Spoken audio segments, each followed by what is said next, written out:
पुर्तगाल के अंदर में कंट्री आउट के बाद में डिपोर्टेशन का प्रोसेस क्या होता है, या किन लोगों को पुर्तगाल से डिपोर्ट किया जा सकता है, या उसका प्रोसेस क्या होता है, क्या डिपोर्टेशंस करने के वक्त आपको डायरेक्टली पुर्तगाल की जो पुलिस है, बॉर्डर कंट्रोल अथॉरिटी यूसीएफ जो है, पकड़ने के बाद डायरेक्ट डिपोर्ट कर सकती है, उसके बारे में एक्सप्लेन करने की कोशिश करेंगे। जब आपको कंट्री आउट मिल जाता है, सबसे पहले बिगिनिंग होती है जब आपको फर्स्ट कंट्री आउट मिला, यानी कि अथॉरिटीज़ की ओर से आपकी एप्लीकेशंस को, रेजिडेंसी की या रेगुलाइजेशंस प्रोसेस की एप्लीकेशन को रिजेक्ट कर दिया गया, तो आपको 20 और 30 डेज़ का नोटिफिकेशन जारी होता है, जिसके अंदर अंदर आपको या तो कोर्ट के अंदर में कंटेस्ट करना है या फिर आपको आइमा के साथ कंटेस्ट करना है, और अथॉरिटीज़ को रिक्वेस्ट करनी है कि आपका जो टाइम एक्सटेंशन आपको टाइम की दी जाए। ये वन ऑफ द प्रोसीजर है,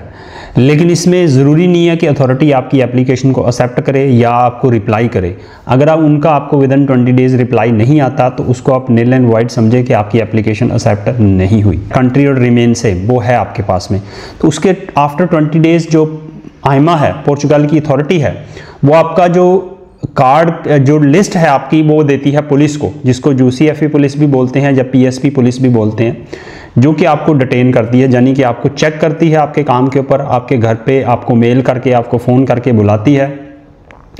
और आपको डिटेन करती है, यानी कि आपको पकड़ लेती है। और उसके बाद पकड़ने के बाद आपको वो विदिन 24 आवर्स कोर्ट के अंदर में उनको पेश करना होता है आपके डिपोर्टेशन ऑर्डर जारी करवाने के लिए। जब आपको वो कोर्ट में पेश करते हैं, लेकिन उससे पहले उनको आपके लिए एक लॉयर अरेंज करना होता है और एक ट्रांसलेटर अरेंज करना होता है जज के सामने जाने के वक्त तक। जब तक उन्होंने जज के पास जाना है तो उससे पहले उनको ट्रांसलेटर और लॉयर आपके लिए एक अरेंज करना होगा। और उसके बाद में जब आप जज के पास जाते हो तो जज एक साइड पुलिस की सुनता है जिसने आपको डिटेन किया, पकड़ा है,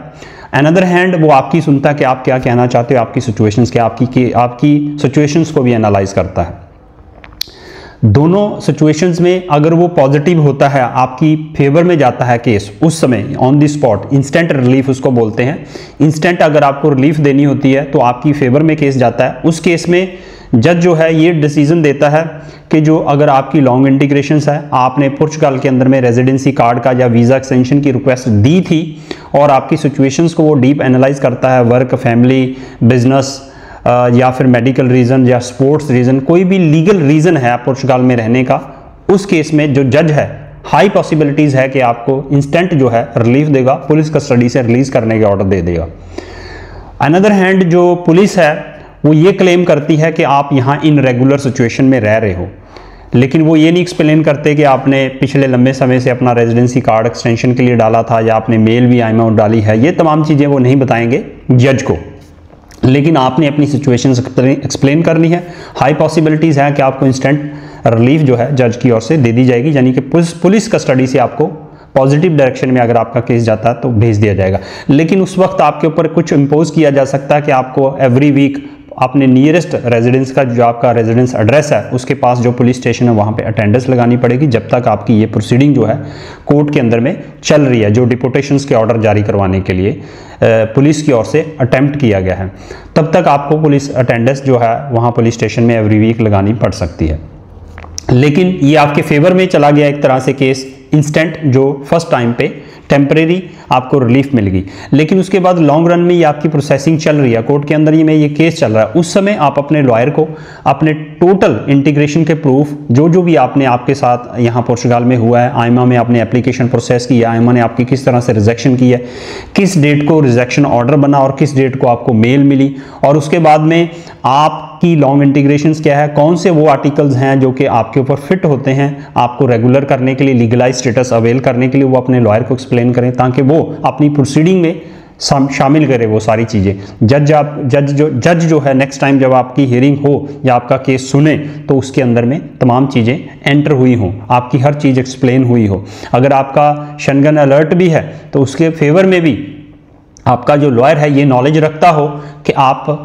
अलर्ट में होने के बावजूद कौन से आर्टिकल के अंदर में आपको पुर्तगाल का रेजिडेंसी कार्ड जो है मिल सकता है, दिलवाया जा सकता है, या ह्यूमैनिटेरियन ग्राउंड या नेशनल इंटरेस्ट या फिर आपकी लॉन्ग इंटीग्रेशन सिचुएशंस को देखते हुए कौन से ऐसे आर्टिकल्स हैं जिनके अंदर पुर्तगाल आपको इंडिपेंडेंट राइट रखता है कार्ड देने का जब आपकी सिचुएशंस नॉन क्रिमिनल में होती है। अगर शेंगन स्पेस में आप नॉन क्रिमिनल हो या पोर्चुगल के अंदर नॉन क्रिमिनल हो, ऐसी सिचुएशंस में पोर्चुगल के अंदर में आपने कंट्रीब्यूशंस की है, इकोनॉमी में कंट्रीब्यूशंस की है, आप लॉन्ग इंटीग्रेटेड से फैमिली टाइज हैं, बिजनेस टाइज हैं, जॉब एम्प्लॉयमेंट टाइज हैं या फिर एजुकेशन टाइज है, उनको देखते हुए आपके फेवर में केस जा सकता है। आपका लॉयर जो है ये सारी सिचुएशंस आपके इस केस में आप कोर्ट में एक्सप्लेन करें। जब आपका जो लॉयर है ये सारी सिचुएशंस अगर कोर्ट में एक्सप्लेन करता है, कोर्ट में बताता है, तो हाई पॉसिबिलिटीज़ हैं कि उस केस के दौरान जो आपको डिटेन करने के लिए यानी कि डिपोटेशन के ऑर्डर के लिए बनाया था वो आपके उनके ऑपोजिशन जाके आपको रेजिडेंसी कार्ड दिलवा सकता है।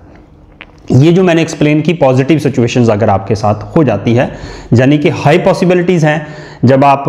अपनी एप्लीकेशन रिक्वेस्ट पुर्तगाल की इमिग्रेशन अथॉरिटी के पास में पिछले 2 साल से 3 साल से वेटिंग में हो और आपको वो सडन कंट्री आउट दे दे या कंट्री एग्जिट का ऑर्डर दे दे, तो उस समय में जो कोर्ट है वो आपके फेवर में ही जाएगा। हाई पॉसिबिलिटीज़ हैं कि आपको पॉजिटिव डायरेक्शन देगा। तो एक favour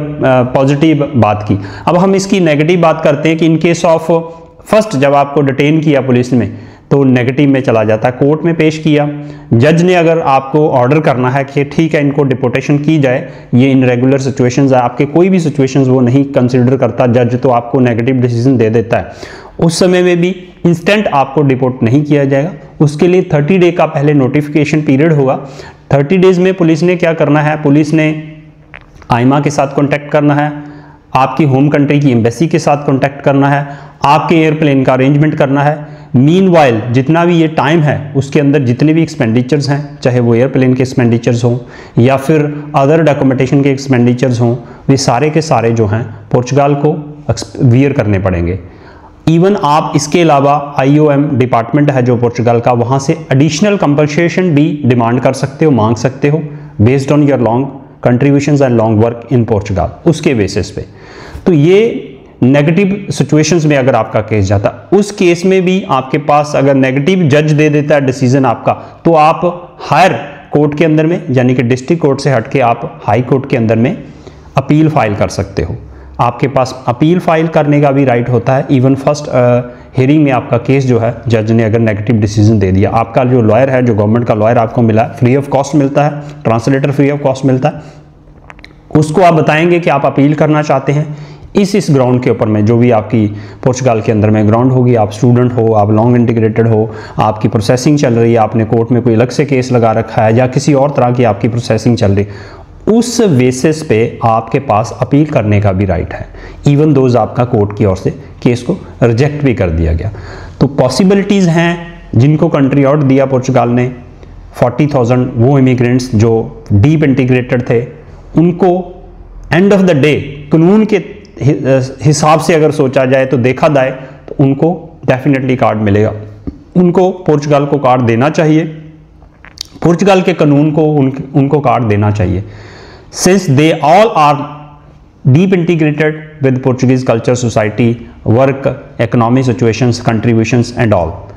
in addition they do not have any criminal offense in all Schengen space as well as including Portugal। उनका पूरे शेंगन स्पेस में कोई भी क्रिमिनल रैकेट्स नहीं है और शेंगन पुर्तगाल के अंदर में कोई क्रिमिनल रैकेट्स नहीं है।